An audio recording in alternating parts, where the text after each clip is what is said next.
د روجې یو فایده خدا را چې ستا په ذمه د الله یو قرض دی، غاړه به دې خلاصه شي. دویم د روجې خپل ثواب او خپل برکت دی. نو که ته دروغ وی یا غیبت کې نو ټیک د ذمه به دې خلاصه، غاړه به دې خلاصه، قرض دې خلاص شو، خو چې د روجې کم خپل فضیلت دی او خپل برکت دی هغه دې دوړه که برباد دی که. نبی کریم صلی الله علیه وسلم فرمایي چې هر یو انسان روجه کې یو پیشمنی دی او یو روجه ماتې دی. چې څوک پیشمنی کوي السحور فیه برکت، نبی علیہ السلام فرمایي پیشمنی کې برکت دی، وجود مضبوط شي، عبادت ته به تکړه شي. بعضې سړي وي ناولې پاسي، ناولې پېژنې څنګه چې د کټ کې پاسي خوله کې اوبه واچوي او چې اوس کې اوبه ودش، دې ته ناولې وایي. ناولې د مونځ مرتبه د روجې نه زیاته ده ګورې په فرضیت کې.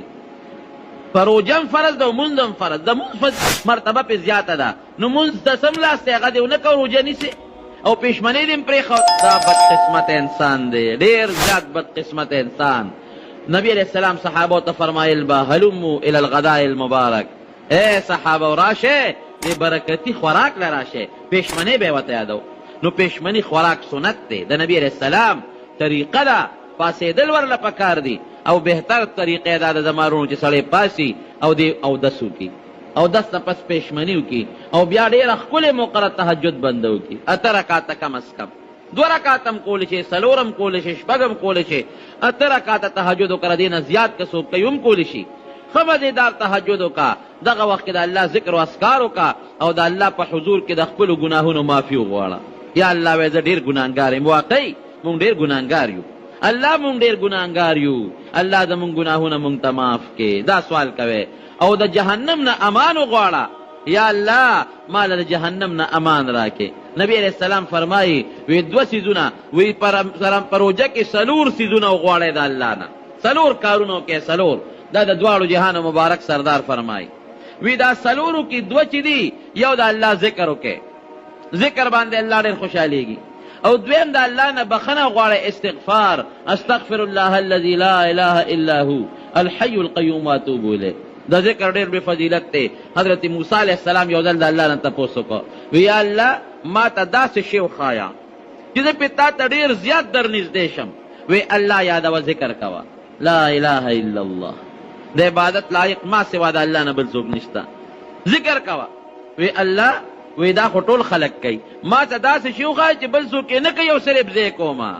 وی ای موسی که دا ټوله دنیا دا ځمکه وواړه اسمانونه دا د تلې په یو چابړي کې واچې او دا ذکر په بل چابړي کې واچې، دا ما دا ذکر پې درنیږي. که ټول خلک یې وایي نو وایي دی که نه، خو د دې نه بهتر شی بل نشته. نو نبی علیہ السلام فرمایي چې یو خو ذکر کوی د الله لا اله الا الله، دا خامخا وایه. او دویم استغفار، استغفر الله الذي لا اله الا هو الحي القيوم واتوب الیه. او که چاله دا اوږد نه ورځي سید الاستغفار دی ته وایي استغفر الله من كل ذنب واتوب الیه. او که دام نه درځي صرف استغفر الله وایه، استغفر الله استغفر الله استغفر الله. یا الله د هرې ګناه نه ستا په ذات بخښنه غواړم، ته مې د ګناه نه پاک کې الله. حضرت حسن بصري له یو سړی راغی، وی ډېر زیات ګناهګار یم، وی استغفار وایه. بل سړی راغی، وی ډېر غریب یم، څه دم راته وښایه، وی استغفار وایه. بل یو سړی راغی، وی صاحب نارینه اولاد مې نشته، وی استغفار ډېر زیات وایه. بل یو سړی راغی، وی خلک مې عزت نه کوي، وی استغفار وایه. بل یو سړی راغی، وی صاحب قرضدار یم، وی استغفار وایه. یو شاګرد ورته وی بل څه دې زده دي که دا یو ټکې دې زده کړی؟ اوس ډاکټر له خو چې بیمار راشي نو چاله یو دارو ورکوي، بل بیمار راشي هغه له بل دارو ورکوي، بل بیمار راشي هغه له بل دارو. نو تاله چې څوک راځي دا یو ټکې ورته ښایي استغفار وایه. حسن بصري رحمت الله علیه ورته وایي وی هغه شیخ یم چې الله مونږ ته قرآن کې ښولی دی، او قرآن کې الله په استغفار 9 وعدې کړي دي، 9. فقلت استغفروا ربکم انه کان غفارا. وی که ګناه دې زیاتی او د الله نه بخنه غوښتل غواړې استغفار وایه، الله به دې وبخي. دا یو. یرسل السماء علیکم مدرارا، که قحطی نو باران نه کېږي، استغفار وایه الله او باران وکړي. ویمددکم باموال وبنین، که مال دینی 3 شو، زامن دینی 4 شو. ویجعل لکم جنات ویجعل لکم انهارا، باغونه دینی نهرونه دینی. دا الله نه استغفار وای الله به درکي. او ورپسې وی مالکم لا ترجون لله وقارا، که څوک د عزت نه کوي بې عزته ګرځي په دنیا کې، استغفار وای رب العالمین به د عزت درکي. نو د الله ګناهونه معاف کېدل، زامن شو، نهرونه شو، باغونه شو، عزت شو، بچی شو، او یو بل کم یو شو. دا اوه وعدې رب العالمین په قرآن حکیم کې په استغفار کړي دي چې دا اوه واړه بدل رب العالمین درکې بخښنه غواړه استغفار. او دویم د استغفار فایده څه ده؟ مونږ چې په کم غم کې ګیر یو د هغې لپاره لوی دم دی، لوی دم. هر انسان په دې غم کې ګیر دی چې الله ستا په قهر او غضب کې را ګیر نشم. بعضې وخت کې په انسان کې بیماری راشي، دا د خدای قهر او غضبي. دشمنی راشي، د الله قهر او غضبي. مقدمې راشي، د الله قهر او غضبي. روانې راشي، د الله قهر او غضبي. نبی کریم صلی الله قرآن حکیم کې الله فرمایي، قرآن کې وی د الله د قهر او د غضب دپاره دوه دمه دي، دوه. وما کان الله يعذبهم وانت فیهم. یو د پیغمبر علیه السلام مبارک وجود، د الله رسوله تر څو چې ته په دې خپل امت کې موجود یې، زه خپل قهر او غضب نه رالیږم. یو د نبی علیه السلام مبارک وجود. او دویم څه شی دی؟ وما کان الله معذب څنګه دی؟ وهم یستغفرون. تر څو چې دې استغفار وي زما قهر او غضب به نه راځي. نو د نبی علیه السلام مبارک وجود تر څو چې په دنیا کې حیات، نو تر هغې پورې خو به د الله قهر او غضب نه راځي. او که د هغې نه پس یو سړی یریږي چې په ما د الله قهر راغی غضب، ډېر استغفار ډېر زیات وایي، استغفر الله استغفر الله استغفر الله، د الله قهر او د الله غضب به پې نه راځي. نو نبی کریم صلی الله علیه وسلم په روژه کې څو څیزونه وښول؟ دوه څیزونه، یو د الله ذکر او یو استغفار. یاد به مې که به یاد نه وي، د الله ذکر، دویم څه شي؟ استغفار. ډېر زیات یې وایه. او دوه څیزونه داسې دي چې د هغې نه خاص هم خلاصې نشته، نو هم پکې کوی. نبي علیه السلام فرمایي هغه څه دي؟ یو د اور نه معافي غواړی، یو جنت. د اور نه معافي او جنت. نو څلور څیزونه شو د مارونو، یو استغفار، یو د الله ذکر، یو د الله نه جنت غوښتل، یو د اور نه معافي غوښتل. بس یا الله د اور نه مې خلاص کې. په پښتو کې خیر دی وایه، اللهم انی اسألک رضاک والجنه. نبی علیه السلام به وی الله ستا رضا او جنت غواړم. واعوذ بک من سخطک والنار، او الله ستا د قهر او ستا د جهنم د اور نه پناه غواړم. نو خیر دی په پښتو کې وایا، یا الله ستا رضا او جنت غواړم، یا الله ستا د قهر نه او ستا د اور نه پناه غواړم. دا سهار او ماښام وایه او ذکر او استغفار له ډېر زور ورکوي. دویم د رمضان د روژې برکت څه دی رونو؟ روژه ماتې. او روژه ماتې چې بیا په خپله روژه ماتې بل لم روژه ماتې ورکه. نبی علیه السلام فرمایي کم انسان چې بل له روژه ماتې ورکړه، د هغې سړي چې څومره اجر او ثواب کېږي دومره به الله دل هم ورکړي. چا چې روژه ماتې ورکړې د هغه به کمیږي نه، دا مه وایه چې زما به کم شي، نه د هغه به کمیږي نه، خو د هغه برابر به الله دل هم ورکړي. نو صحابه خو غریبانو وی صاحب چا سره روژه ماتې وي؟ دا خو ډېر خلک وي چې هغه به روژه ماتې نه موني. وی دا ثواب الله هغه چاله هم ورکوي چې مسلمان له یو ګوټ پی ورکړي. که پی په وس کې نه کېږي، یو ګوټ اوبې بل له ورکړې دله به هم الله اجر ورکړي. یو ګوټ اوبه په دې الله اجر ورکوي. نو په رمضان کې زما رونو ایثار وکړئ. ایثار څه ته وایي؟ بل مسلمان سره ښه وکړئ، ځان پرېږدی بل له ورکړئ، په خپله مخورئ بل له ورکړئ. ګاونډي دې نار پاتې نه شي، ګاونډي دې وږې پاتې نه شي چې ستا بچي ښه خوراکونه خوري او ستا ګاونډي د ډوډۍ درک نه لګي. نو د قیامت پر ورځ به د رب العالمین ګورې تپوس کوي. دا د صحابو صفتو. یو صحابي فرمایي وی جنګ یرموک کې د نبي علیه السلام سره جهاد ته تلم. وی زما د تره زوی او د ځنکدن وخت دی او زخمي پروت دی. وی تږي او ما ته اشاره راکړه چې اوبه راوړه. مشک مې د اوبو په منډه منډه راوځغلو او د تره هغه زوی ته مې ورمخکې کړ چې هغه له مې خوله کې اوبه اچولې، د هغه سره خوا کې یو بل زخمي و، هغه فریاد وکړه او د اوبو ته یې داسې په ترس وکتل، تږي او د ځنکدن د تندې نه دې مله وساتي. وی زما د تره زوی ما ته اشاره راکړه چې ما پرې راغلی اوسه. وی هغه زخمي نه مې په منډه اوبه وځغلولې. وی چې هلته مې وځغلولې د هغه سره خوا کې بل زخمي دی، هغه دې اوبو ته داسې په ترس وکتل، هم غریب تږی و. وی هغه دویم زخمي ما له اشاره راکړه چې ما پرېږده، هغه له اوبو رسوه. وی هغه دریم زخمي له مې یوړی. وی د هغه خوا کې بل زخمي پروت دی، هغه دې اوبو ته فریاد وکړه، آه یې وکړه، ورته یې وکتل تږی و. وی هغه دریم زخمي اشاره راکړه چې هغه له ورسوه. وی چې هغه له مې یوړی هغه نه ساه ختلې وه. واپس مې هغه دریم زخمي له راوړې د هغه نه هم ساه ختلې وه. واپس مې هغه دویم له راوړې د هغه نه هم ساه ختلې وه. د تره هغه زوی له چې مې راورسولې د هغه نه هم ساه ختلې وه. دې ته صحابه وایي د مرګ په وخت کې د ځنکدن تنده برداشت کوي، خو د ما دې بل زخمي ملګري له اوبه یوسه خیر دی، زه به را تنده برداشت کړم.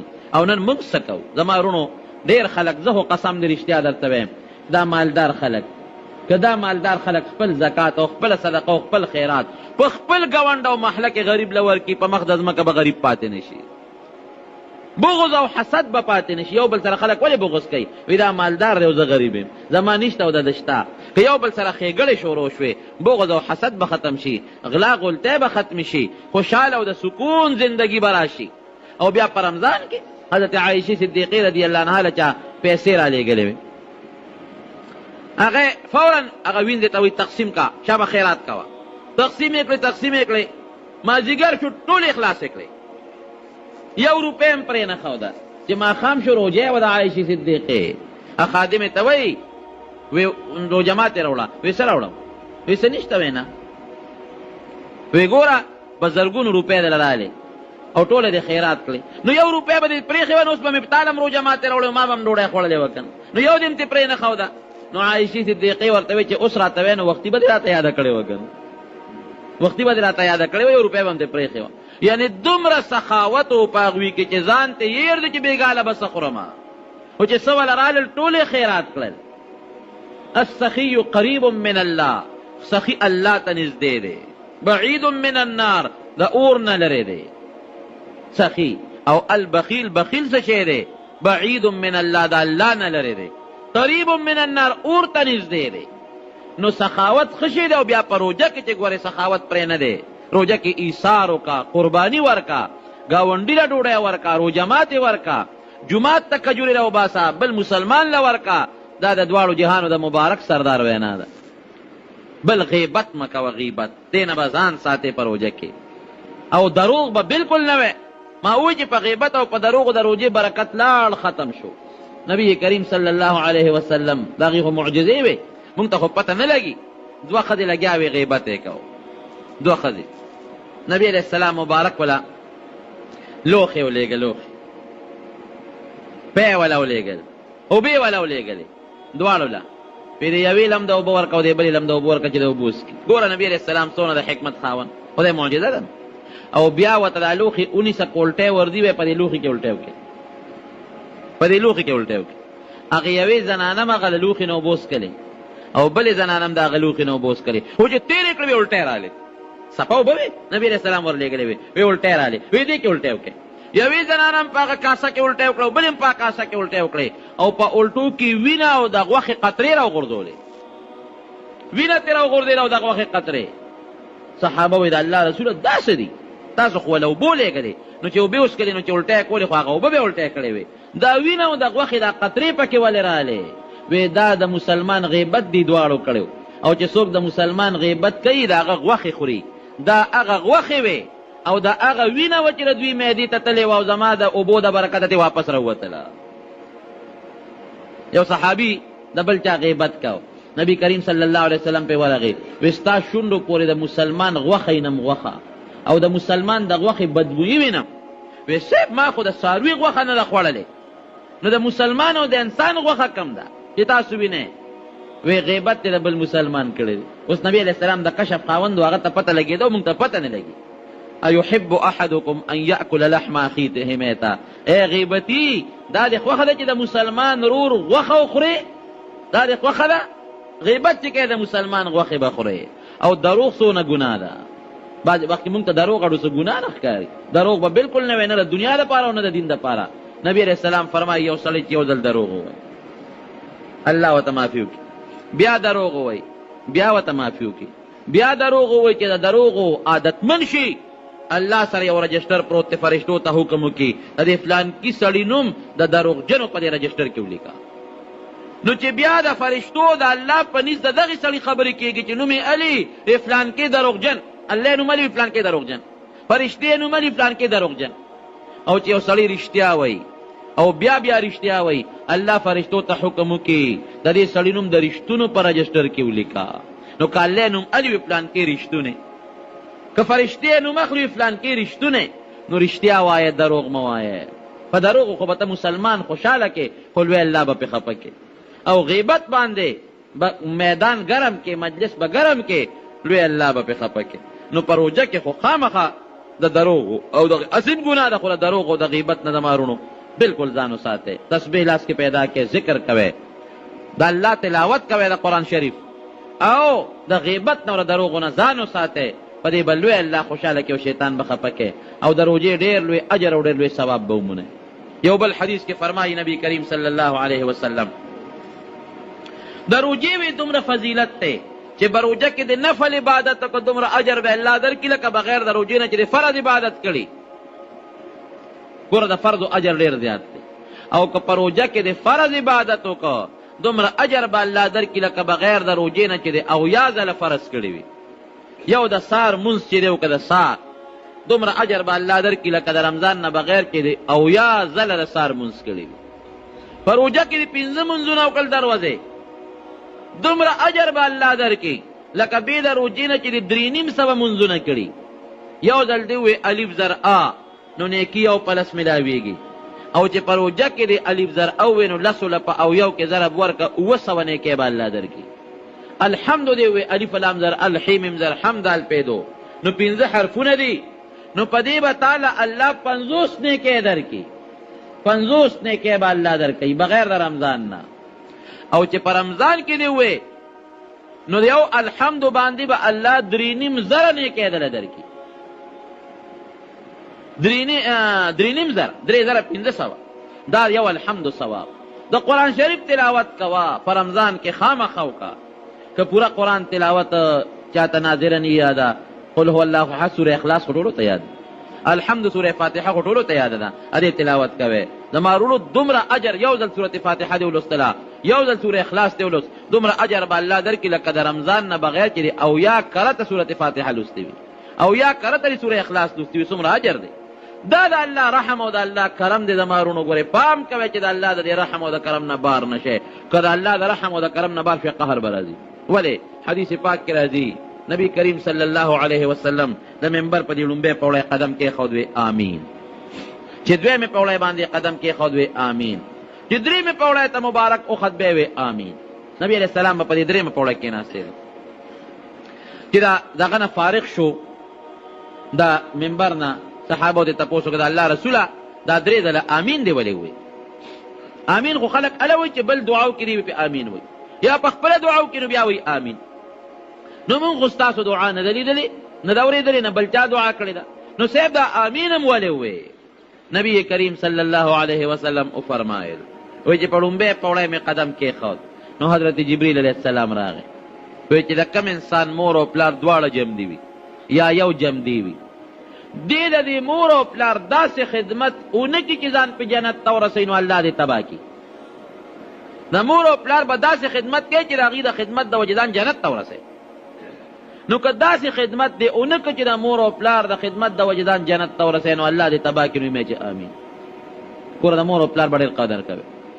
او که ته وایې دی بوډا دی ګړې وړې وایي دی بوډا دی کنځل کوي دی بوډا دی پلانکي زوی سره ښه کوي ما سره هغسې نه کوي. نو چې بوډا ورته تا په خپله وایي بوډا دی کمزوری دی لاس یې رپي کار نه کوي خپې یې رپي په کونټی ګرځي سترګې کار نه کوي غوږونه کار نه کوي نو زړه او دماغ یې کار نه کوي کمزوري شو کنه دنه به هم کار نه کوي مازغه دنه به هم کار نه کوي زړه نو کمزوري شو نو ته به ورسره ګزاره کوې که نه. ته چې کمزورې وې او د ګرځېدو نه وې دې پلار دې مور د غول نه پاکول دې پلار او دې مور په غېږ کې نه ګرځولې تا به هم کمزل کول پلار به یې د ګیرې نه نیوسه خو نه پوهېدې ماشوم اوس پلار نه پوهېږي ګزاره ورسره کوه که که پلار قصدن یو زوی سره ښېګړه کوي بل اب هغه نه به الله تپوس کوي. پلار قصدن ظلم کوي د هغه نه به د هغه ظلم تپوس الله کوي ته یې نه شي کولی الله به ته کوي.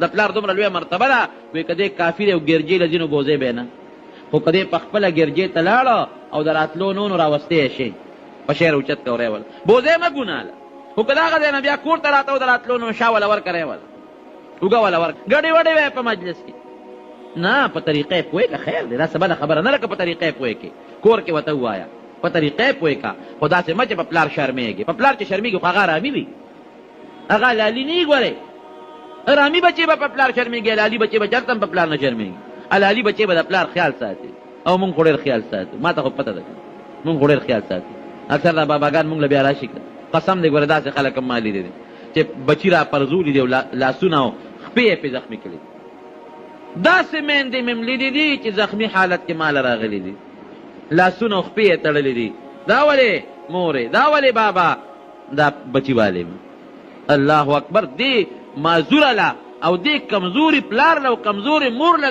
خود دشمن لاسم نه ور ظالما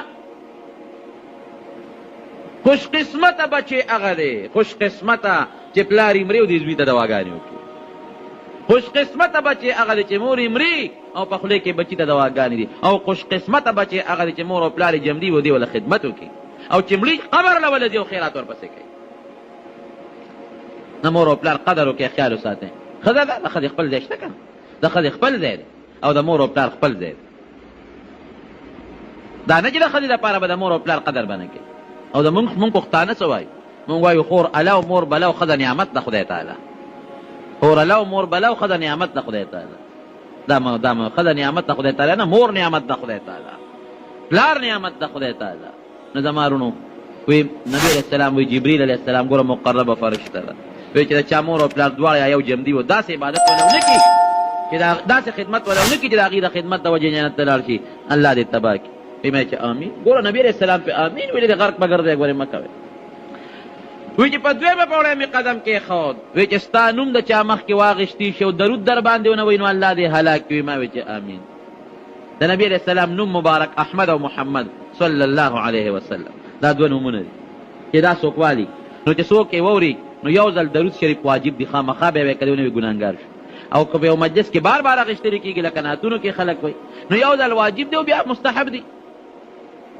او د درود شریف ګوره ډېرې لویې فایدې دي او کمالات دومره کمالات چې هغه ځان له یو جمعه تقریر غواړي که موقع پېښه شوه درته به یې ووایم او د رمضان میاشت درود شریف له هم ګورې رونو زور ورکړي نو چې څوک ستا نوم والي ای رسوله او څوک پې درود ونه وایي نو دی دې هلاک شي مې چې آمین او په بله پوړی څه ووی وایي چې په چا د رمضان میاشت راشي او دی پکې دومره عبادت ونه کړي چې په الله ځان وبخي دا دې هم هلاک شي وایي ما وایي چې آمین اوس پې ځان پوه کړئ دومره عبادت به په رمضان کې کوئ چې ځان په الله وبخئ او که دومره ونه که نو جبریل علیه السلام خیره کړې ده او پیغمبر علیه السلام پې آمین ویلي دي نو چې جبریل علیه السلام غوندې مقدسه فرشته خیره وکړي او نبی کریم صلی الله علیه وسلم غوندې مقدس پیغمبر پې آمین وایي دا خیره به قبلیږي او که به نه قبلیږي نو د الله د رسول او د جبریل علیه السلام د خیرونه ځان وساتئ خیره د چا دپاره ده هغه چا دپاره چې دومره عبادت ونه کړي چې ځان په الله وبخي دومره عبادت به کوئ چې ځان به په الله بخئ دومره به کوئ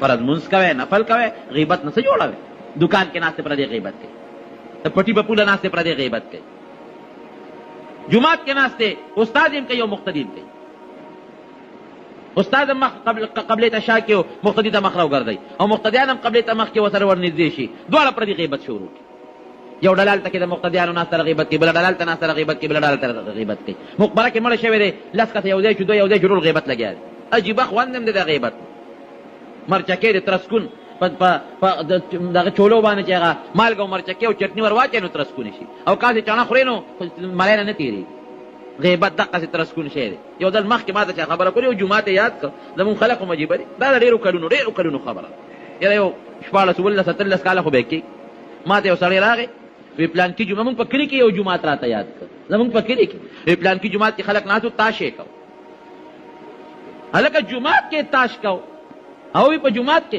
وی ما چې ظالمانو وی مونږ خو په جواري نه کوو روژه پې لنډو واوره ورته مونږ په جواري نه کوو مونږ پې روژه لنډو په تاش روژه لنډی ده الله په قرآن یې ولې نه لنډی هلکه پلان کو لګیا او دا بل خو د دنیا دي زمري خلک کوي که نه کوي زمري پخوا مو ماشومانو مونږ به م کول اکاڼي ماڼي یو خوا بل خوا کرښې مرخې راکاږي مونږ اوس تېر شوي دي خلک کوي که نه کوي دا ماشومان کوي زمري ورته وایي که څه ورته وایي څوک پکې لډو کوي او څوک څه کوي جواري پې نه کوي روژه پې لنډوم روژه د الله په نوم ولې نه لنډی لا اله الا الله څومره خوند دی پکې لا اله الا الله څومره خوند دی الله څومره خوند دی پکې سبحان الله والحمد لله ولا اله الا الله والله اکبر ولا حول ولا قوة الا بالله څومره خوند دی پکې د الله په نوم روژه لنډه که چې ثواب دی وشي بدبخته په زمري او په تاش روژې لنډې په لډو باندې روژې لنډې دا ټوله ګناه د شیطان مونږ کې پیزوان اچولې دی لکه څاروي کې چې سړی پیزوان واچوي او کم خیر راکاږي ورپسې څاروي منډې وایي دغسې مونږ یې پیزواني کړي یو دی شیطان خدای ته وګورئ د غیبت نه ځان وساتئ څه به ترې جوړه کړې ماړو ستا غیبت وکړه ډېر زیات مې وکړه نو ستا څه کمولی شم سم نه که ته د ما غیبت وکړې او ډېر زیات مې کړې زما څه کولی شي سم نه شي کولی عزت او ذلت هغه دی چې چاله رب العالمین ورکړي وتعز من تشاء وتذل من تشاء بيدك الخير انك على كل شيء قدیر. یا الله ستا په لاس کې عزت او ذلت دی، خیر ستا په لاس کې دی. هیڅوک چاته شر نشي رسولی چې الله د چا خیر وغواړي، کنه رسولی شي د چا خیر چې الله وغواړي. د دنیا طاقت و د شر رسولی شي؟ وایه جواب راکې نشي رسول. چاله چې الله عزت ورکړی دی ټول مخلوق غیبت کوي، عزت ولا کمولی شي؟ نه، ځان دې برباد. چې چا چې غیبت کوي خپل ثواب دی هغه ته وبخه، خپله نیکي دې ورته وبخله. نو روژه کې خو ته توبه وباسې. او یاره رونو یو خبره درته بله، نسواریان خو په روژه کې نسوار به انشاءالله کې نه اچوي، که نه په روژه کې مچوي، روژه کې مچوي. نه نه، د روژې د پېشمني نه ماښامه پورې، د روژې دوران کې، روژې دوران کې یادو، نه نه روژې دوران کې یادو چې روژه پېشمني وکړي تر ماښامه پورې خو څوک نسوار نه اچوي که نه. نو دا وروسته م ورپسې ما اچوی په چونډی شړق راغورځېږه، وروسته مو غورځوه که نه. دا دله خدای پاک یو فضل درکه که نه. خو یاره چې بس مرمه، یاره که د نسوارو نه څوک مړ شو ګونه یې زما د غاړې ده، زه به یې جنازه وکړم که نه. بلکل چې څوک نسوار اچوی دی مجلس کې ناست ټول نن قصد وکړئ چې نسوار به راچو، بس مړه په دې خوله خو ته الله یادوې، چې په کومه خوله الله یادوې او د پیغمبر نوم پې په هغې به ته نسوار به اچوې، مرې به پې چې پرېږدې یې مړ به شم. یاره جي کافره نشره نشم نه، زه نشره پکې قصد وکړه شیطان سره. بس شیطانه د رمضان مبارکه میاشت در باندې الله راوستل او خطرناکه ګناه د نسوارو نه ګورې بله نشته. ښه دا مو چې دا ګناه نه ده، یو نشره او نشه حرامه ده یوه. دویم نسوار چې خوله کې نسواري واچوي نو دا تیریږي. ګورئ کنې ته بیا لاړې وتوکه او وکړه چې په هغې کې هغه شینوالی راځي او که نه راځي، نو خاورې دې تېرې کړې، دا خو ایره ده که نه، او تماکل یې تېر شو، دا دې بېله ګناه معدې ته نقصان رسوي. درېیم اسراف دی. نن سبا اوس خو به غونډار هم ګران شوي، په څو روپۍ دی؟ په 3 شو. ګوره د روپۍ نه 3 ته وخت ولې پټرول ګران شو که اوس په هغه شي تابېږي، هغه بجلی ګرانه شوه 3 ته ورسېدل. او کم از کم یو نسواري خو به د ورځې 2 غونډارې خو به خامخا دی خوري اچوي، په 2 کېږي هم نه، په 3 چې خوري نو 9 روپۍ ورځ شوه. نو د میاشتې څو شوې؟ تقریبا 200 روپۍ. دا 200 روپۍ د الله جومات کې ورکړه که نه؟ والله چې واقعي نصر الله ټکو جومات له صبح شمه نه راوړي. 9 روپۍ ورځ د نه مفتو کې لاړه، دا دې بیا اسراف شو. او بله غټه ګناه څه ده؟ فخر هم پې کوې. ولې ما له به د چین ماچین خاپیري راځي، نسوار مې اچولې. ما زه چې ته طالب هم یو ځل، نو ما له یو طالب نسوار راکړل، وایي ته دا ما یې لکه دا نسوار ښه شی نه دی، ما ته دا واچوه چې سبق په خوند پې شي. وایي په هوا به ګرځې، په هوا به ګرځې. یاره ما یو چونډی را واخېستلې، شونډه کې مې تراشه که څه خوند پکې. طالب ومن چې مې دې شونډه کې واچول او سر تاوېدل، ما ویې ګنې د اسمان تاوېږي، دا ځمکه او د اسمان او دا هر څه تاوېدل. او صاحب الټی راغلې، الټی مې هم 3-4 ځله وکړلې، او بیا مې هغه شګه را واخېسته او شونډه مې پې مګله، او دا شونډه مې هم سوځېده. ما وې توبه د دې دغه نه توبه. وایي دا چین ماچین خاپیري راځي چې سړی نسوار واچي او په هوا به وایي ګرځي. یو ګناه شوه، بل د خلکو مخکې کې، بل پې فخر کې، څونه ګناهونه یو ځای شو. نو دا د ورورولۍ خبرې مې درته وکړې، زما دا خبرې په بدو مه اړوې. دا چې چاته څوک نصیحت د دین کوي هغه نږدې وي، نو زه راته ځان نږدې ګڼم او ته مې هم نږدې رورې چې ما له دومره د لرې ځای نه منزله راځې خو ما سره دې مینه ده، نو زه به هم در سره مینه ساتم، د آخرت د غم نه به دې خلاصوم. نو مهرباني وکړې، قصد وکړې زما ټولو وروڼو که څوک هم نسوار اچوي نو د نن نه توبه وباسئ چې بیا به نسوار بلکل نه اچوي. داسې ده که نه ده؟ توبه ده که نه که څوک نسوار اچوي؟ انشاءالله العظیم. حجر اسود ښکلی او پکې نسوار اچوي. په مدینه منوره کې قسم په خدای، قسم مې راته وخوړ، مدینه منوره کې په شهر 60 را روان وم، یو سړي سګرټ څښه، غټه غټه ښکلې ګیرې ده، هیر مې دي چې پټکې یې و، خو نه، خو غالب ګمان مې دا چې پټکې یې والي. او پښتونو چې سګرټ یې څښله مټه مې کلک ونیو، مې ورور یو خبره راته کوم خفه کېږم. ارې بلوچستان مې دا مخامخ څه شی دی؟ ګمبد مبارک. او اوس را دي د نبي علیه السلام مبارک باندې بس سلام اچولي. نو سګرټ خو هسې هم ښه نه دی، خو د حضور پاک مبارک په دې خاوره کې، د نبي علیه السلام په دې خاوره کې، او بیا هغه تماکو چې کوم پاتې شي په ځمکه به غورځئ. یاره نر مسلمانو په ځمکه یې پې خپراخ که ما ته یې وې څه وکړې؟ مې ته د پلان کې علاقې ما ته وې مولانا صاحب د نن نه پس مې سره توبه چې سګرټ بند کړ. او قسم په الله، قسم مې راته وخوړ، یو سړي راله ډوډۍ کړې وه په مدینه شریفه کې، ملګري م را سره و، ملګري م درته خولی شم خو نوم یې نه علم.